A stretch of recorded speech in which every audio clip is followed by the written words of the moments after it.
My name is Grace Caldwell. I'm 38, and 3 weeks ago I discovered that my family has been running a secret group chat for 3 years, 2,847 messages, and they named it Real Family. I found it on my 13-year-old niece's iPad while helping her with a school project, and the first message I saw was my mother telling my sisters to keep Grace busy so she doesn't show up early to Thanksgiving again. 14 members. My mom, both sisters, my brother-in-law, cousins. I drove 3 hours to visit last Christmas, and the person they talked about most wasn't even me. It was my 74-year-old grandmother.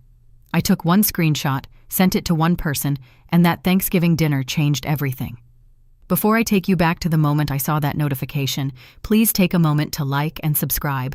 Drop your location and local time in the comments. I want to know where you're listening from. Now let me bring you back to last October. The Tuesday night I sat down at my niece's desk. I work 12-hour shifts in the emergency room at a community hospital outside Columbus, Ohio. I'm the kind of tired where you forget which day it is, but never forget a patient's name. And when I get home, the first thing I do, before I eat, before I shower, is check my phone. There's a group chat called Caldwell Fam. My mom made it 4 years ago, right after my dad passed. It has 6 people. Mom, my older sisters Diane and Lauren, my brother-in-law Craig, me, and technically Lauren's daughter Zoe, though she never texts in it. I say technically because most weeks the only person texting in Caldwell Fam is me. I'd send a photo of a sunset from the hospital parking lot, thumbs up emoji from Craig, nothing from anyone else. I'd ask about Thanksgiving plans. K from Lauren 2 days later. I'd share a recipe I wanted to try for Easter. Read receipts. Silence. For 4 straight years, I organized Thanksgiving. I booked the rental tables. I brined the turkey at my apartment because Mom's oven is too small for 2 dishes at once. I drove 2 hours each way to pick up my grandmother Ruth because no one else offered. And every year I told myself, they're just bad at texting. Diane's busy with real estate. Lauren's a single mom. Mom doesn't love her phone. People show love differently. My dad used to say that. Actions speak louder, Gracie. He meant it as encouragement. Do the right thing even when nobody notices. But somewhere along the way, I turned his advice into a cage. I kept doing. They kept not noticing. And I kept telling myself that was fine. I thought my family was just bad at texting. I didn't know they had a whole other place to be good at it. Looking back, the signs were everywhere. I just didn't have a name for them yet.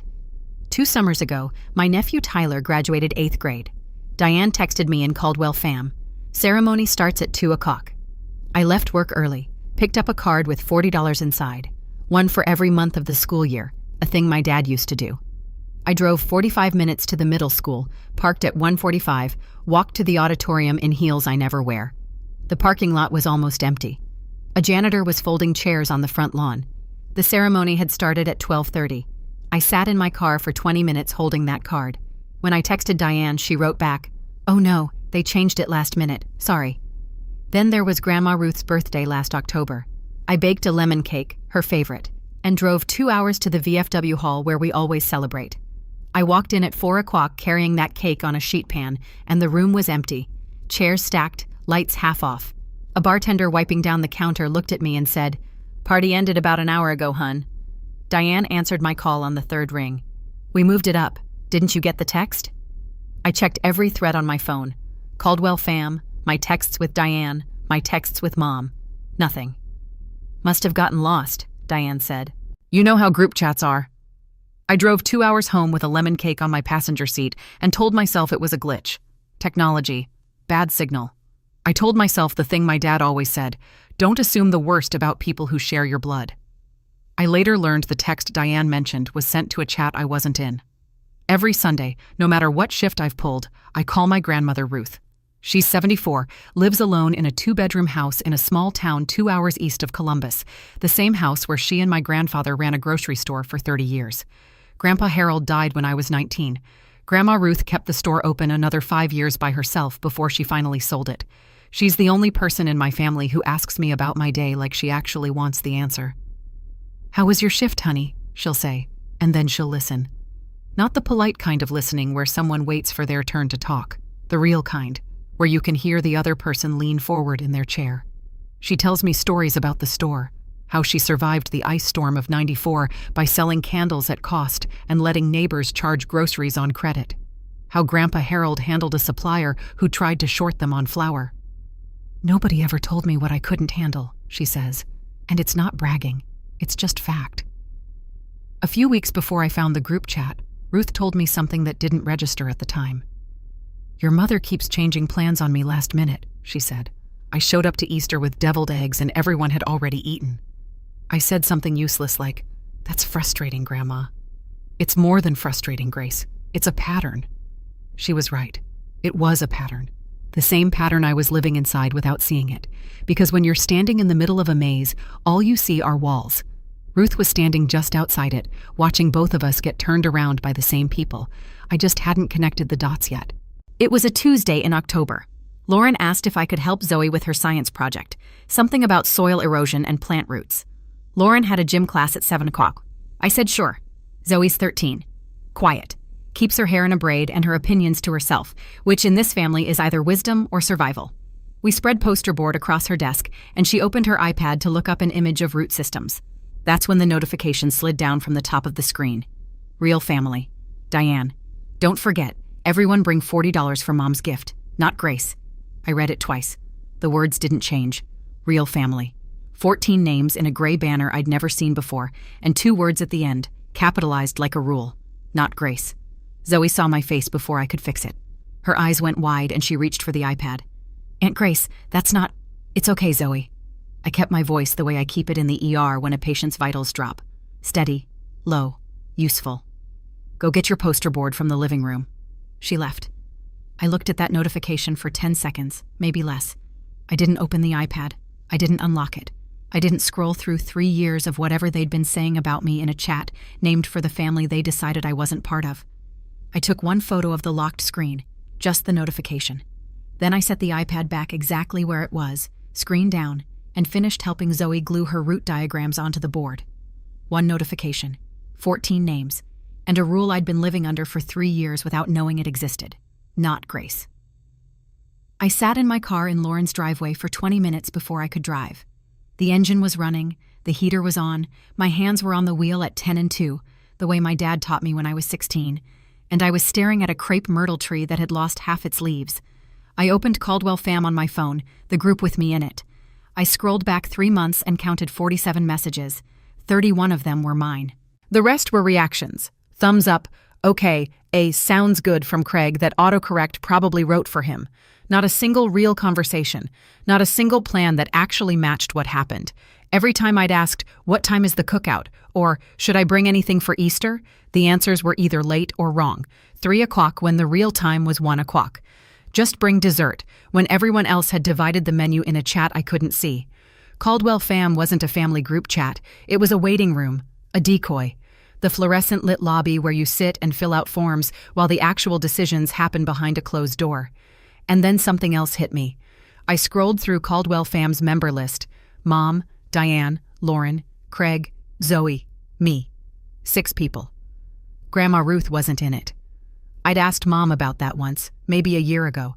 She said, "Oh, you know, Mom, she doesn't like group chats." Ruth has an iPhone.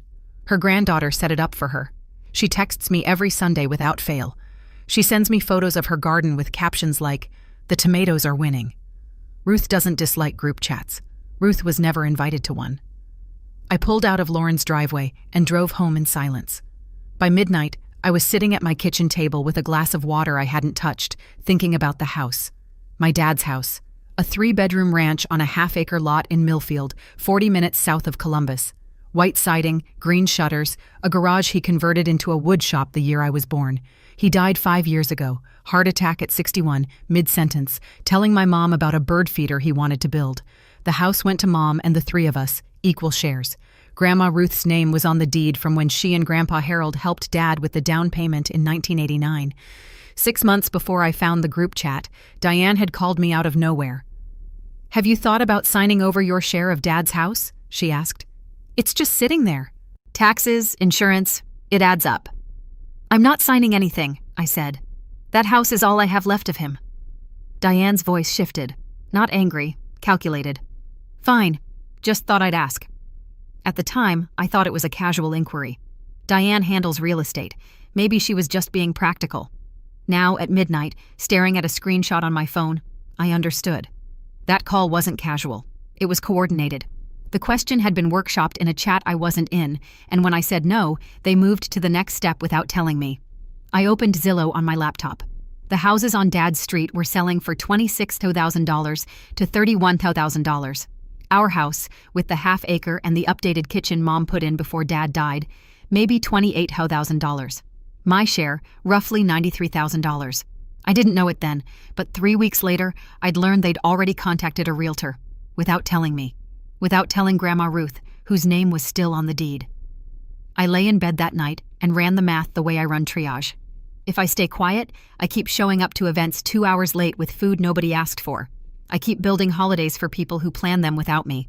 Diane keeps pushing on the house, and eventually she finds a way around my signature. Or she pressures Mom to pressure Ruth. And Ruth, who trusts her daughter, signs something she doesn't fully understand. If I say something, I lose the family. Or whatever this version of family is. The one where I'm allowed to cook, but not to know. I picked up my phone and looked at the screenshot again. The notification, the names. I counted them for the third time. Mom, Diane, Lauren, Craig, Zoe, 4 cousins, 3 of their spouses, Aunt Donna, Mom's older sister, and Craig's brother, a man I've met exactly twice. 14 people, 3 years, 2,847 messages. And the person they talked about most wasn't me. I'd read enough of that one notification to catch it. Mom's gift, meaning my mom's birthday gift, the coordination, the instructions. But I'd also seen other notifications flash above Diane's message before the screen locked. Fragments. Ruth keeps asking, and someone shut her up, and she'll ruin the surprise again. Grandma Ruth, the woman who raised my mother, the woman who drove 2 hours to every family event until someone told her the wrong time.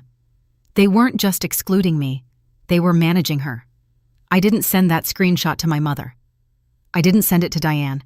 I didn't post it anywhere or forward it to a cousin. I sent it to the one person they'd been trying to keep quiet for 3 years. I typed 4 words to Grandma Ruth. Can you see this? I'm sitting on my couch at 11 p.m., staring at a screenshot I almost wish I'd never taken. And now I have to decide what happens next. If you've ever realized the people you'd do anything for wouldn't even add you to a group chat, drop a comment and tell me what you did. Hit subscribe if you want to see what Grandma Ruth did when she saw that message. Because what happened at Thanksgiving, I still can't believe it. Ruth called me 31 minutes later. I know because I was watching the clock. Is this real? She said. No hello, no warm-up. It was on Zoe's iPad, a notification on the lock screen. How long has this been going on? 3 years. The chat has 2,847 messages. Silence. 5 full seconds. I could hear the clock in her kitchen, the one Grandpa Harold bought at an estate sale in 1978. They told me you canceled Easter, she said. I never canceled anything, Grandma. I know that now. More silence. I waited. Ruth isn't the kind of woman who fills quiet with noise. She fills it with decisions. Your grandfather ran our store through a flood and a recession, she said. I am not going to cry over a group chat. Her voice was steady, but I heard the edge underneath it. Not sadness, anger. The controlled kind. The kind that has already moved past shock and is building something with its hands. She told me what she'd pieced together on her own. Pamela had been telling Ruth that I didn't want to come to family events, that I was too focused on work, that I preferred being alone. For 3 years, my mother had been narrating a version of me to my grandmother that didn't exist. A Grace who didn't care, who chose absence, who drifted away on purpose. Pamela told me you stopped caring, Ruth said. I should have known better. You called me every Sunday. You never missed.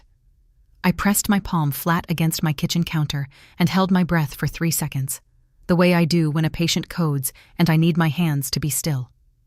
What do you want to do, Grandma? I want to ask your mother one question. I need to be clear about something. We didn't plan a takedown. We didn't rehearse speeches or stage a confrontation. Ruth is 74 years old, and I'm an ER nurse who's seen enough drama in fluorescent lighting to last a lifetime. Neither of us wanted a scene. What we wanted was the truth to be in the same room as everyone else for once. I'm going to Thanksgiving, Ruth said, and I'm going to ask your mother one question. What question?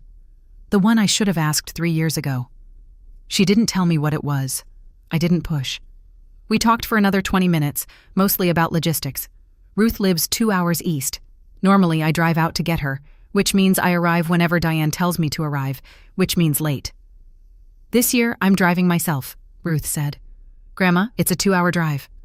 I drove to the store at 4 a.m. for 30 years, Grace. I think I can handle a highway. I let it go. She had that voice, the one that sounds soft, but is actually concrete setting. After we hung up, I opened Caldwell Fam and checked the latest message. Diane had posted that morning. Thanksgiving at Mom's, 3:00 p.m. Bring your usual dishes. 3:00, the time they told me. But I'd seen the notification on Zoe's iPad, a thread about Thanksgiving coordination, food assignments, arrival times. The real start time, referenced in a dozen messages, was 1:00 p.m. For 3 years, they'd been giving me a 2-hour buffer, long enough for them to set up, eat appetizers, take family photos, and have the conversations they didn't want me in. By the time I arrived, the real gathering was already half over. This year, I was going to show up at 1. The week before Thanksgiving, my phone rang 3 times in 2 days. That hadn't happened in months. Diane called first, Tuesday afternoon. Her voice was warm in a way that felt rehearsed, like she'd practiced on Craig before dialing. So you're still coming Thursday, right? 3:00? I'll be there. Great. And you're bringing the turkey? Same as every year? Perfect. Love you, sis. She hung up before I could respond. Lauren texted Wednesday morning. Can you bring the turkey again? Mom said you make the best one. I stared at that message for a full minute. Somewhere in a chat I'd never been part of, my mother had called my turkey dry. I knew this because Zoe, in a moment of guilt the day after the iPad incident, had whispered to me at school pickup, "They said it was dry, Aunt Grace, but I always liked it." Then Craig, who hadn't texted me individually in over 2 years, sent a message Wednesday evening. "Hey Grace, happy almost Thanksgiving. See you Thursday." Craig texts the way he talks, like a man reading cue cards his wife wrote. This had Diane's fingerprints on it. They were making sure I'd show up. Not because they wanted me at the table, because they needed me to fill a role. Bring the turkey, drive 2 hours to pick up Ruth, arrive late enough that the real gathering could breathe without me in it. Except this year, Ruth was already in motion. She left her house Wednesday night, drove 2 hours in the dark, and checked into a motel 8 miles from Mom's house. She didn't tell Pamela. She didn't tell Diane. She told me. "I'll be at your mother's house at 12:45, she said, 15 minutes before the real start time. 2 weeks before Thanksgiving, I did something I'd never done before. I called a real estate attorney, not to sue anyone, not to make threats. I just needed to know where I stood. The attorney's name was David Falk, a quiet man with a small office off Main Street in Westerville. I sat across from his desk and explained the situation. My father's house, the deed, the 4 names on it. "Your grandmother, Ruth Whitfield, is listed as a co-owner," he said, reading from the county records he'd pulled up. "Along with your mother, Pamela Caldwell, and the 3 daughters, Diane, Lauren, and you. Can anyone sell without my signature? No. All parties on the deed must consent. That includes Mrs. Whitfield." I exhaled. I didn't realize I'd been holding my breath. "I'm not looking to fight anyone," I said. "I just want to make sure nothing happens behind my back." He nodded. Then he leaned forward. "I should tell you. Someone already called me about this property. A Diane Mercer, about 2 months ago.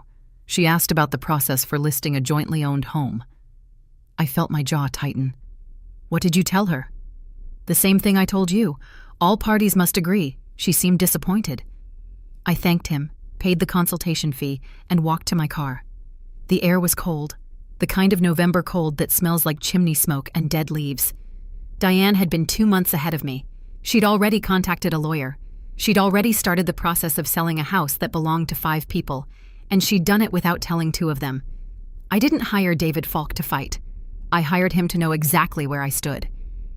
The Sunday before Thanksgiving, I called Ruth for our weekly check-in. She picked up on the first ring. She sounded calm, but not the passive kind. The kind of calm that has a list behind it. "I've been doing some homework," she said. "What kind of homework?" I made a list. Every event your mother told me you canceled or didn't show up to. 14 events in 3 years, Grace. 14. I leaned against my kitchen counter and closed my eyes. 14. "Easter 2022, she continued. "Your mother said you had to work. I found out later you drove 2 hours with deviled eggs and arrived to an empty venue. You'd moved the party up and didn't tell her. Memorial Day cookout 2023. She said you weren't feeling well. Tyler's graduation. My birthday last year. Grandma, I'm not done.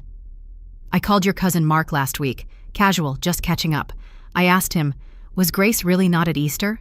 He said, "She didn't want to come, Grandma. That's what Aunt Pam told us." "And what did you say?" "Nothing. I just wrote it down." She'd also called Cousin Beth, Mark's wife. Same answer, same script. Pamela had told everyone the same story. Grace is busy. Grace doesn't care. Grace chose work over family. "I'm not going to yell on Thursday," Ruth said. "I'm not going to throw anything or make a speech. I'm just going to ask questions they can't answer without admitting what they did." "What's the one question?" "You'll hear it when everyone else does." I wanted to push. I wanted a preview. But Ruth had spent 30 years running a grocery store in a town where everyone owed everyone a favor. She understood timing better than anyone I knew. "Okay, Grandma, I trust you." "Good. Now go brine your turkey." The night before Thanksgiving, I stood in my kitchen at 9:00 p.m., rubbing salt and herbs into a 14-pound turkey. My apartment smells like rosemary and garlic every November. It's the one tradition I've kept completely intact since my dad died. His recipe, his roasting pan, his oven thermometer that's slightly off, but I've memorized the correction. 275 degrees on Dad's thermometer means 282 degrees actual. He wrote it on a sticky note inside the cabinet door. It's still there. I pressed my palms into the turkey skin and thought about something I hadn't let myself think about in 5 years. Dad would have been in that group chat, not because he'd joined them, because they wouldn't have dared create it while he was alive. Harold Caldwell Sr. didn't tolerate exclusion. He didn't tolerate back channels. When he was at the table, everyone was at the table, and if someone was missing, he'd call them himself. "Family means everybody, Gracie, or it doesn't mean anything." He died, and the table stayed set. But the rules changed. I washed my hands and dried them on the dish towel he'd bought at a hardware store in 1998. Then I picked up my phone and looked at the screenshot one last time. I hadn't opened Zoe's iPad. I hadn't hacked anything. I hadn't read a single message beyond what appeared on a locked screen. One notification, one photo. That was the full extent of my evidence, and it was enough. Because the truth doesn't need volume, it just needs one clear signal. I set my alarm for 6:00 a.m., turkey in the oven by 7:00, out the door by noon. Tomorrow, for the first time in 3 years, I was going to show up on time, and I still didn't know what Grandma Ruth's question was.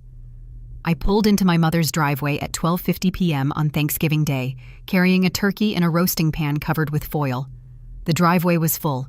Diane's silver SUV, Craig's truck, Mark's sedan, Aunt Donna's blue Camry. 3 other cars I recognized from holidays I'd arrived too late to see parked beside them. They were already here. All of them. An hour and 50 minutes before the time they told me. I balanced the roasting pan on my hip and rang the doorbell. Diane opened the door, and her face went through 3 expressions in 2 seconds: surprise, confusion, and something that looked a lot like fear. You're early," she said. "Am I?" I adjusted the turkey in my arms. "I thought it started at 3:00. She didn't answer. She stepped aside and I walked in. The dining room was fully set. 20 place settings on 2 tables pushed together. Bread rolls in baskets, green bean casserole steaming in the center, cranberry sauce in the crystal dish Mom only uses once a year, a cheese board picked half clean, 2 bottles of wine already opened. This wasn't a family waiting for 3:00. This was a family that had started without me again. Pamela came around the corner from the kitchen, wiping her hands on an apron. She stopped when she saw me. The smile she put on took visible effort. "Grace, honey, we moved things up a little." "Happy Thanksgiving, Mom." I set the turkey on the counter. "Where should I put this?" 20 people in the living room and dining room. Cousins, their spouses, children, all of them looking at me with the expression you give someone who walks into a surprise party. Except I was the surprise, and nobody was celebrating. And there, in the corner armchair, sitting with her coat still folded on her lap, was Grandma Ruth. We sat down at 1:15. 20 people around 2 tables shoved together in my mother's dining room. Tablecloth edges overlapping. Chairs borrowed from the basement. I sat next to Grandma Ruth. Across from us, Pamela and Diane. Craig poured wine and avoided eye contact with me the way you avoid a parking ticket on your windshield. Just don't look at it, and maybe it'll go away. Small talk moved around the table like a dish nobody wanted. Mark's wife Beth mentioned the weather. Aunt Donna said something about her garden. One of the cousins asked about the football game. Normal Thanksgiving noise, the kind designed to fill space, not say anything. Pamela cleared her throat. "Diane, why don't you say grace?" Diane folded her hands. Everyone bowed their heads. "Lord, we thank you for this meal and this gathering. We are grateful for this family, the real family that shows up for each other. Bless this food and these hands that prepared it. Amen. 20. People said amen. I opened my eyes and looked at Diane. She looked back at me and smiled. A small, closed-lip smile that said she knew exactly what she'd just done. The real family. She'd put it right there, in a prayer, at a table I'd been lied to about attending for 3 years. Under the table, Grandma Ruth placed her hand on my knee. One light squeeze. I glanced at her. She was cutting her turkey with the steady hands of a woman who spent 30 years slicing deli meat on a commercial slicer. She caught my eye and gave the smallest shake of her head. Not yet. I picked up my fork. I ate. I waited. The turkey, for the record, was not dry. The first crack came between the main course and dessert. Aunt Donna leaned across the table and touched my arm. Grace, this turkey is wonderful, really. You outdid yourself. I thanked her. From the corner of my eye, I saw Pamela's jaw shift. Well, my mother said, reaching for her wine glass, it's the one thing she contributes. A few people laughed. The uncomfortable kind. The kind where you laugh because the alternative is silence, and silence is worse. Diane added, Mom, stop. But she was smiling into her napkin. Pamela waved her hand. I'm kidding. Grace knows we love her. She's just always busy with work, missing things. She did miss Tyler's graduation, Lauren said. It was the first full sentence she'd spoken all afternoon. Quiet, matter of fact, like she was reading a line someone else had written for her. I set my fork down. I looked at Lauren. I wanted to say, because you gave me the wrong time. Because all of you gave me the wrong time. Every time, for 3 years. I wanted to say, I sat in a parking lot holding a card with $40 in it while a janitor folded chairs. I didn't say any of it. I looked at Grandma Ruth. She dabbed her mouth with her napkin, set it beside her plate, and nodded. We all have our roles, Grace, Pamela said, lifting her wine. I plan, Diane organizes, Lauren handles the kids. You? She paused, like she was pretending to search for the right word while already holding it. You bring the turkey. The table laughed again, smaller this time. A few people looked at their plates. Ruth set her spoon down first. Then she wiped her mouth with her napkin, folded it, and placed it beside her plate. Everything measured, everything deliberate. She reached into the pocket of her cardigan and pulled out her iPhone. The old model, the one with the cracked case Zoe had decorated with a daisy sticker 2 Christmases ago. She placed it face up in the center of the table, right between the cranberry sauce and the gravy boat. The screen showed a screenshot. White background, gray notification banner. The words were small, but at a table this tight, the people closest could read them. Real family. Diane. Don't forget, everyone bring $40 for Mom's gift. Not Grace. Pamela, Ruth said. Her voice was level, not loud, not shaking. A voice that had counted inventory at 4:00 a.m. and settled disputes with vendors twice her size. What is real family? The table went silent. Not the polite kind, the airless kind, the kind where you hear the furnace click on in the basement. Craig set his wine glass down too hard. Red sloshed over the rim onto the white tablecloth. Diane's mouth opened, stayed open, then closed again without producing a word.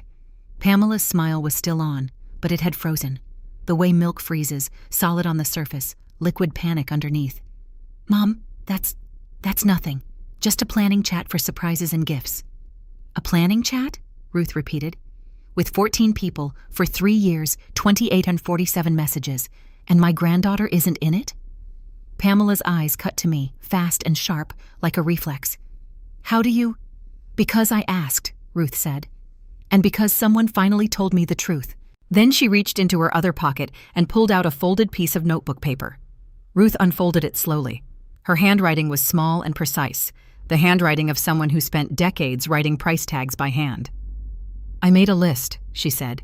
14 events over 3 years where Pamela told me Grace canceled, declined, or didn't want to come. She looked at Pamela the way a teacher looks at a student who's been copying answers all semester. Easter 2022, you told me Grace had to work.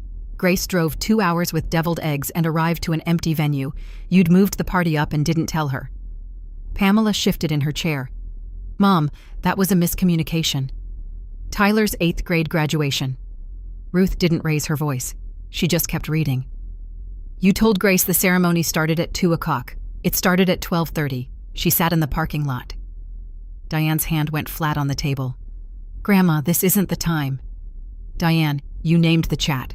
I think you decided the time 3 years ago. That landed like a brick on glass. Aunt Donna's eyes went wide. Mark, seated at the far end, put his fork down and stared at Diane. Ruth continued. My birthday last year, you moved the party up 4 hours. Grace drove 2 hours with a lemon cake and found an empty hall. She read 6 more. Memorial Day, 4th of July, a baby shower for Beth. Everyone followed the same pattern. Grace was told one time. The real time existed in a chat she'd never seen. When Ruth finished, she folded the paper and set it on the table next to the phone. 14 events, 14 lies, and the only person who always showed up was the one you left out. The furnace clicked off. Somewhere in the kitchen, a timer beeped. Nobody moved. The first person to speak was Mark. He pushed his chair back and stood halfway up, one hand still on the table like he wasn't sure if standing was the right move, but sitting felt wrong. Is this true, Diane? He said. You gave Grace wrong times on purpose? Diane's composure cracked along the center. It was just easier to plan without what? Beth cut in from beside Mark. Her voice was sharp and fast, the way she talks when she's angry and doesn't care who knows. Without the person who cooked every Thanksgiving for 4 years? Aunt Donna turned to Pamela. She hadn't touched her wine in 5 minutes. Pamela, you told me Grace was too busy with her career to care about family. Those were your words. I was trying to protect this family. Pamela's voice rose for the first time, raw and cracking at the edges. She gripped her napkin with both hands. Grace thinks she's better than all of us since she got that degree. She refused to help Diane with the house investment. She refused to help me. I never said I was better than anyone, Mom. It was the first time I'd spoken since sitting down. My voice was low and steady. ER steady. Not once. Pamela stared at me. The whole table stared at me. 20 pairs of eyes, forks on plates, wine going warm. At the end of the table, Zoe started crying. Not loud, the quiet kind, the kind where a 13-year-old puts her hand over her mouth and looks at the floor. Lauren pulled Zoe against her shoulder and held her. And for the first time all day, Lauren looked at me with something that wasn't rehearsed, something that looked like the beginning of shame. Craig drained his wineglass and stared at the tablecloth. Ruth wasn't finished. One more thing, Pamela. She didn't look at the paper this time. She didn't need to. Why did Diane call a realtor about your father's house? The air in the room changed. Diane went still in a way that reminded me of patience right before bad news. The body knows before the brain catches up. That was just an inquiry, Diane said. I was looking into options. Options, Ruth said, for a house with 5 names on the deed, including mine, including Grace's. Craig, who had been pouring himself a 3rd glass of wine, stopped mid-pour. Diane, you said they were okay with it. Diane turned to her husband with a look that could curdle milk. They would have been if Grace wasn't so... So what, Diane? Ruth said. So informed? So willing to ask a question? Pamela leaned forward. Mom, you don't understand. The house needs repairs. The taxes keep going up. It makes sense to... I paid those taxes for 15 years, Pamela. I took over when Harold died because your father asked me to, and I never missed a quarter. Don't tell me I don't understand. Aunt Donna looked at Diane. You tried to sell the house without telling Ruth? Diane's mouth opened and closed. Craig was staring at her like he was seeing a version of his wife he'd only suspected existed. You tried to sell my late son-in-law's house behind my back, Ruth said. Her voice dropped half a register. I may be 74, but I am not confused, and I am not going to sit at this table and pretend I didn't hear what I heard. She looked at me, and I understood. It was my turn. I put my napkin on the table. I stood up slowly, the way you stand when you want people to hear the chair move. I didn't raise my voice. I've spent a decade in emergency rooms. I know that volume doesn't make people listen. Clarity does. I'm not going to yell, I said. I'm not going to go through every holiday I drove to, every birthday I cooked for, every card I sent to people who were making fun of me in a chat I didn't know existed. You already know what you did. I looked at Pamela. Mom, I love you, but I will not chase a seat at a table where the people sitting around it spend 2,847 messages planning how to keep me away from it. I looked at Diane. You named it real family, so I'll take your word for it. I'm clearly not part of your real family, and I've made my peace with that, because I know who I am. And I know what I've done for every person in this room. I looked at Lauren. She was holding Zoe, her eyes red. I didn't have words for Lauren yet. Maybe later. Not today. I'm not cutting anyone off, I said. I'm not making threats. I'm just telling you what I will and won't do going forward. I will not attend events planned in a chat I'm not in. I will not be told the wrong time so that I show up after you've already had the real gathering. And I will not sign anything related to Dad's house without a conversation that includes every name on that deed. I picked up my coat from the back of the chair. Thank you for Thanksgiving. I walked toward the door, and behind me, Grandma Ruth said, I'm leaving too. When I turned around and saw Grandma Ruth putting on her coat, something broke open in my chest. The good kind of breaking, the kind where pressure finally has somewhere to go. If you've ever had one person, just one, stand up for you when nobody else would, you know exactly what that feels like. Tell me about that person in the comments. And hit subscribe if you haven't yet, because what happened in the weeks after Thanksgiving is something I never could have predicted. Ruth stood up from her chair the way she does everything, with her own timing, at her own speed. She folded her napkin. She pushed in her chair. She reached for her coat on the armrest, and I moved to help her with the sleeves. Mom, you can't just leave. Pamela's voice had shifted. The authority was gone. What was left sounded thin, stretched, like fabric worn through from too much handling. It's Thanksgiving. Ruth buttoned her coat, top button first, then down. She didn't rush. Pamela, I have spent 3 years being told my granddaughter doesn't love me, that she chose work over family, that she stopped caring. Ruth looked at her daughter. That ends today. I opened the front door. Cold November air pushed in. Behind me, I heard the dining room erupt. Not all at once, but in pieces. Craig's voice first. I told you this would happen, Diane. Then Diane. Shut up, Craig. Then Aunt Donna, quieter. Pamela, how could you? Ruth walked through the door ahead of me. I followed. I pulled it shut behind us. We sat in my car for a full minute without speaking. The engine ran. The heater clicked on. Through the front window of my mother's house, I could see shapes moving, people standing, arms gesturing, the kind of choreography that happens when a family realizes the floor has shifted under them. Ruth buckled her seatbelt. She looked at the house for another moment, then she turned to me. Take me to Waffle House. I laughed. The real kind, the kind that comes up from your stomach and surprises you because you forgot laughter was still an option. Your grandfather would have loved this, she said. He always said the best meals happen after you leave the wrong table. I pulled out of the driveway. The Monday after Thanksgiving, I called David Falk. I'd like to send a formal letter to my sister Diane, I said, regarding the property on Birch Lane. The letter was 2 paragraphs, no threats, no accusations, just a clear statement. Any transaction involving the property at 412 Birch Lane, Millfield, Ohio, required written consent from all parties listed on the deed, including Ruth Whitfield and Grace Caldwell. David sent it certified mail. Diane signed for it on Wednesday. He also sent a copy to the realtor Diane had contacted. Within the week, the realtor called David's office and confirmed that the listing agreement Diane had signed was unenforceable without all owners' signatures. The agreement was canceled. Ruth signed a separate statement through David's office. I will not consent to the sale of this property until all parties have been consulted in writing, with legal representation if needed. 3 sentences, no drama, just a 74-year-old woman putting her name on a line and meaning it. I didn't do any of this to punish Diane. I did it because my father's house isn't a commission check. It's the garage where he taught me to sand wood with the grain. It's the kitchen where he made pancakes on Saturdays and let me flip the last one. It's the yard where he taught Diane and Lauren and me to throw a football. And the only time I ever saw him cry was when the neighbor's dog ate his tomato plants. That house is $28,000 on paper. In reality, it's the last place where all 5 of us were a family without asterisks. I wasn't going to let it disappear into a closing document I never signed. I kept my share. Ruth kept hers. And for the first time in 3 years, everyone knew exactly where we stood. 3 days after the letter went out, I sent individual texts to my mother and each of my sisters. Not a group message, not a speech, just clear sentences, one person at a time. To Pamela, I'm not cutting you off, Mom, but I will not attend any family event that's planned in a chat I'm not part of. If you want me there, invite me directly to my phone with the real time. To Diane, I don't need an apology. I need honesty. When you're ready for that, you know my number. To Lauren, I still love you.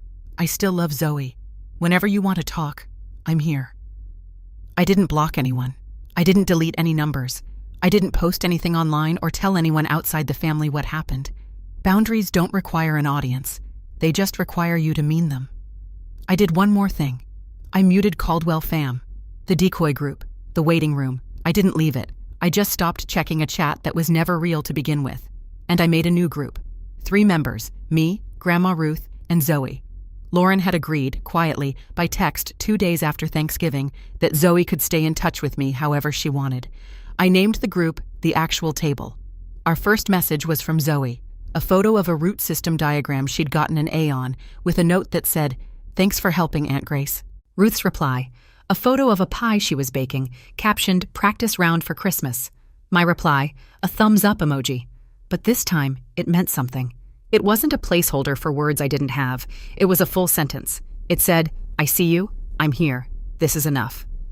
The first 2 weeks after Thanksgiving, my phone told the whole story. Pamela called 4 times. I let each one go to voicemail. The first message was anger. "How could you embarrass me in my own house, Grace, in front of Donna, in front of my own mother?" The second was tears. "I'm your mother. I carried you. I raised you. And this is how you repay me?" The third was 30 seconds of silence, then a click. The fourth, left on a Tuesday night at 11:15 p.m. I didn't mean for it to go this far. I saved all 4. I didn't reply to any of them. Diane didn't call, not once.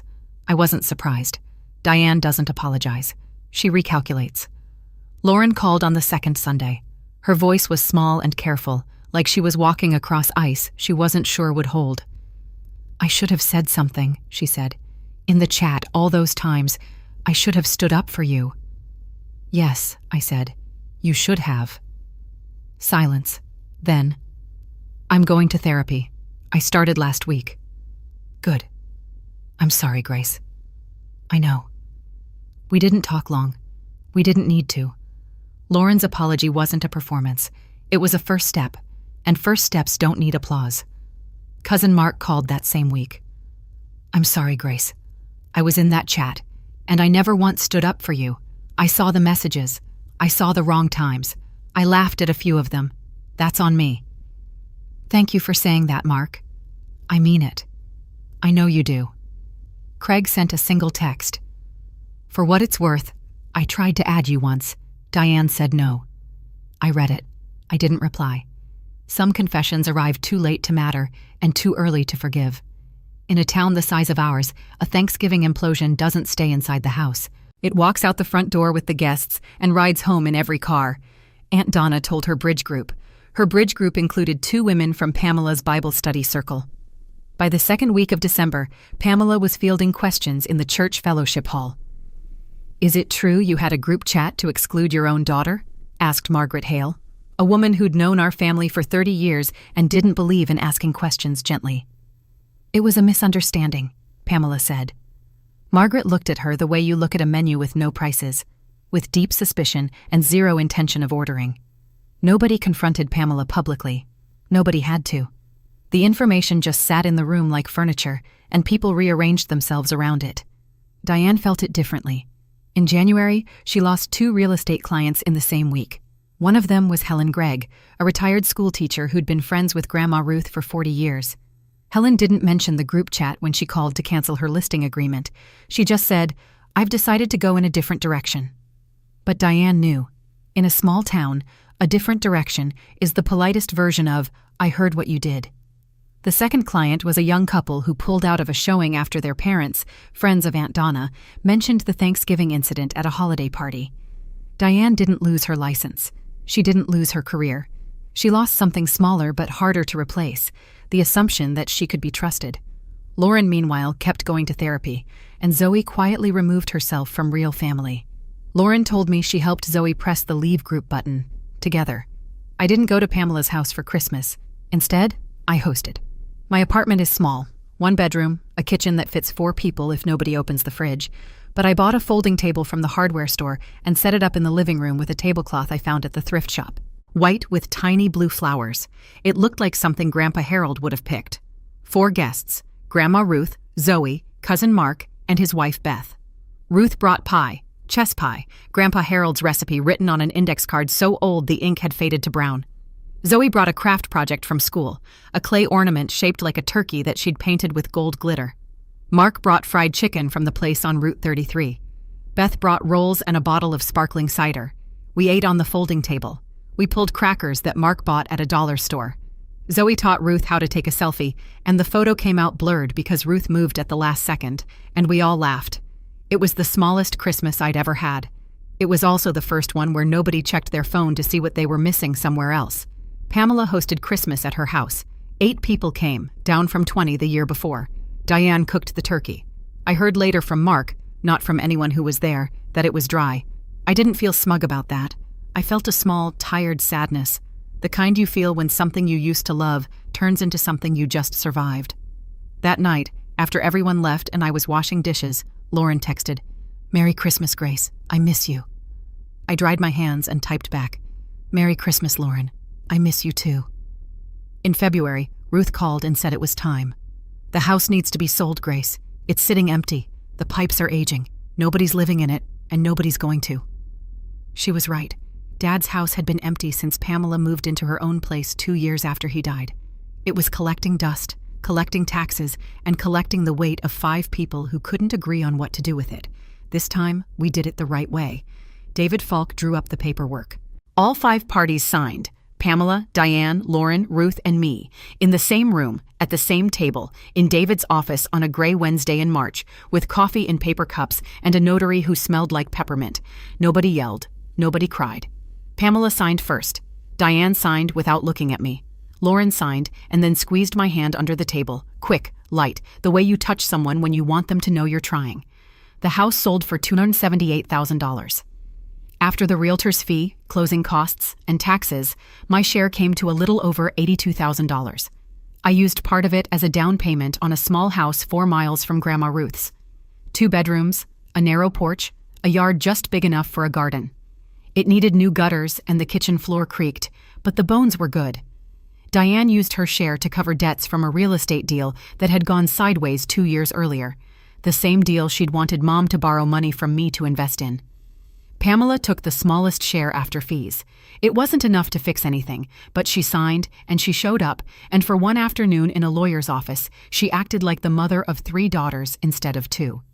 6 months after that Thanksgiving, I was still an ER nurse, still pulling 12-hour shifts, still tired in the bones the way healthcare workers are always tired, not from one day, but from the accumulation of every day before it. But some things had changed. I still called Grandma Ruth every Sunday. She still answered on the first ring. She still asked about my shift, and I still told her, and she still leaned forward in her chair when she listened. Some things don't need to change. Lauren started texting me directly, not through any group, just her and me in a thread that had no name and no agenda. She'd send a photo of Zoe's report card. I'd send a photo of the tomato plants I was trying to grow in my new yard.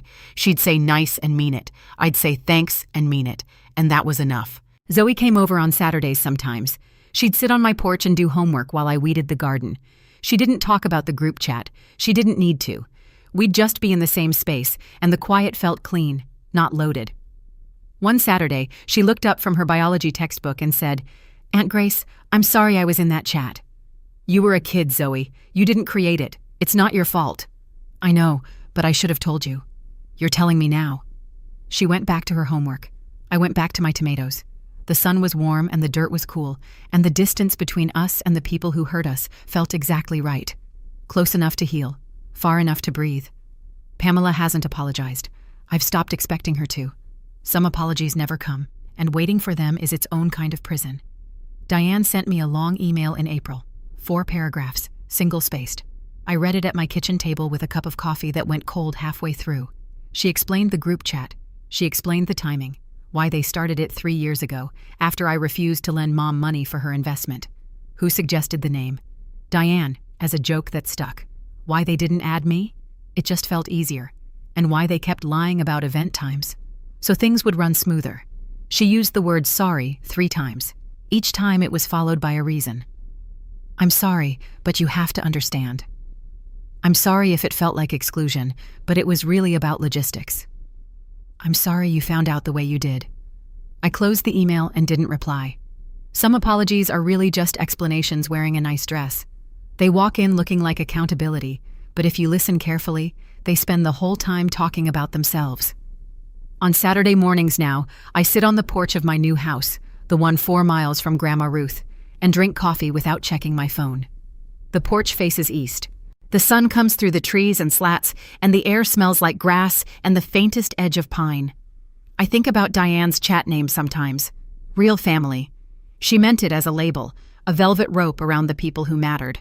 But she got the definition wrong. Real family isn't a group chat you control. It's not a curated list of people who agree with you. It's the people who show up without being managed, the ones who don't need a separate channel to decide if you belong. I know who my real family is. It fits at a folding table, and nobody's missing. A few Sundays later, I drove to Grandma Ruth's for dinner. Just the two of us. She was making vegetable soup, the thick kind, with potatoes and celery and the bone broth she freezes in mason jars. I sat at her kitchen table and watched her stir. The kitchen hasn't changed since I was a kid. Same yellow curtains. Same clock Grandpa Harold bought at an estate sale. Same magnetic strip on the wall holding 3 knives in descending order of size. "Your grandfather told me something once," she said, not looking up from the pot. "Back when I wanted to close the store, the town was shrinking. People were driving to the Walmart in Coshocton. I told Harold we should close before we went under." "What did he say?" She tapped the spoon on the edge of the pot and set it on the rest. "He said, 'Ruth, don't close. Just stop serving people who don't pay.'" I smiled. She smiled back, the kind that reaches her eyes and stays there. "You stopped serving people who didn't pay, Grace, and look at your table now." I looked around her kitchen. On the refrigerator, held up by a magnet shaped like Ohio, was the blurry photo from Christmas. Me, Ruth, Zoe, Mark, Beth. All slightly out of focus, all laughing at something I can't remember but can still feel. Underneath it, in Ruth's handwriting on a strip of masking tape, the actual table. She ladled soup into 2 bowls and set them down. No garnish, no pretension. Just soup from a woman who ran a store for 30 years and never once went quiet.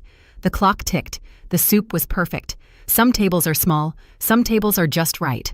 So that's my story. 2847 messages. 3 years. 14 people who decided I wasn't real enough for their version of family. I didn't expose them on social media. I didn't hack anyone's phone. I didn't read through years of messages or print out transcripts or hire a private investigator. I took one photo of a locked screen, a notification that happened to slide down while I was helping a 13-year-old with a science project, and I sent it to the one person who deserved to know the truth as much as I did. My grandmother did the rest, not with anger, not with revenge, with a list, a question, and the kind of quiet authority that comes from 74 years of showing up. I don't tell this story to make anyone hate my family. I tell it because I spent 3 years wondering why I always felt like I was on the outside of something I couldn't name. And it turned out I was right. The something had a name. It had 14 members, and it had 2,847 reasons I was never told the truth. If you're sitting in a family where you have to earn your seat every single day, where you're the last to know, the first to be blamed, and the one whose name comes with "not" in front of it, I want you to hear this. You are not the problem. The chat is, and you don't have to burn it down. You don't have to scream. You don't have to prove anything to people who already decided you didn't count. You just have to stop pretending you don't see what's happening. You just have to leave the wrong table and find the right one. Mine has a cracked tablecloth and a chess pie and a grandmother who answers on the first ring. Thank you for being here. If this story made you think of someone in your life, the person who always shows up but never gets invited, send them this video. They need to hear it. And if you want more stories like this, check the description for my full playlist of family drama stories that will keep you up way past your bedtime. Hit subscribe, turn on notifications, and tell me in the comments, are you Grace or are you Grandma Ruth? I want to know. I'll see you in the next one.